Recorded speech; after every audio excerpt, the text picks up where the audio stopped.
Park সার্কাসের শামসুল হুদা রোডে ছাদের চাঙড় ভেঙে মৃত্যুর ঘটনায় চাঞ্চল্য এখানেই শেষ নয়, আশপাশের বিল্ডিংয়ের অবস্থাও ভগ্নপ্রায়। এই এলাকায় অধিকাংশ বহুতল বেআইনি। ঘটনাস্থলের পাশের বহুতলটি বিপজ্জনকভাবে হেলে রয়েছে। বছর তিনেক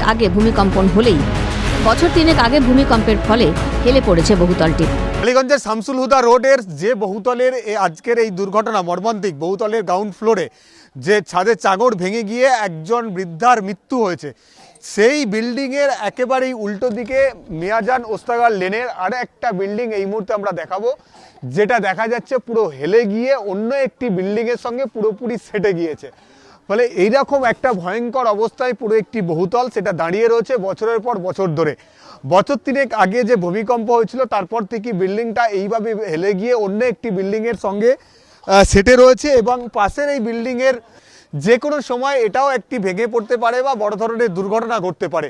এইরকম বিপজ্জনক অবস্থায় থাকা এই বহুতলের মধ্যেই রয়েছে ফ্ল্যাটের বাসিন্দারা।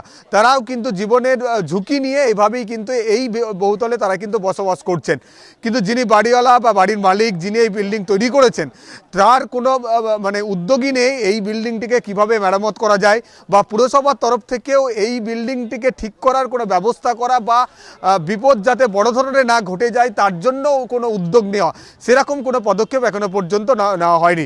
স্থানীয়রা জানাচ্ছেন যে কিছুদিন আগে স্থানীয় বিধায়ক থেকে শুরু করে পৌরসভার কাউন্সিলর এবং পৌরসভার বিল্ডিং বিভাগের আধিকারিকরা এই সমস্ত হেলে পড়া বিল্ডিংগুলো তারা পরিদর্শন করে গিয়েছে।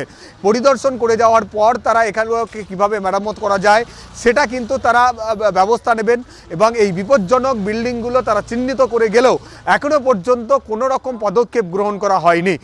পুরসভার বিল্ডিং বিভাগ আধিকারিক, বিধায়ক, কাউন্সিলর পরিদর্শন করে যাওয়ার পরেও কোনো ব্যবস্থা নেওয়া হয়নি বলে অভিযোগ স্থানীয়দের। হ্যাঁ, সব একই রকম ভাবে কীরকম সব কাউকে কথা।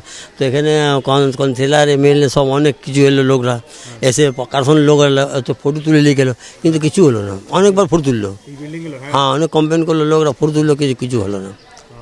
ওটা এই দিকটা, হ্যাঁ, আর ও দিকটা পিছনে বানিয়েছে। বলছি আপনি এই বিল্ডিং এ থাকেন? হ্যাঁ। এই কি অবস্থায় তো সেটে গেছে তো? কি করব বলুন? কত বছর ধরে এরকম হয়ে আছে? 20 বছর। 20 বছর এরকমই আছে? তো এটাকে বাড়িওয়ালা কিছু বলেননি যে এটাকে ঠিক করা হোক? ওনার কাছে টাকাই নেই। কার কাছে টাকা নেই? বাড়িয়ালির কাছে।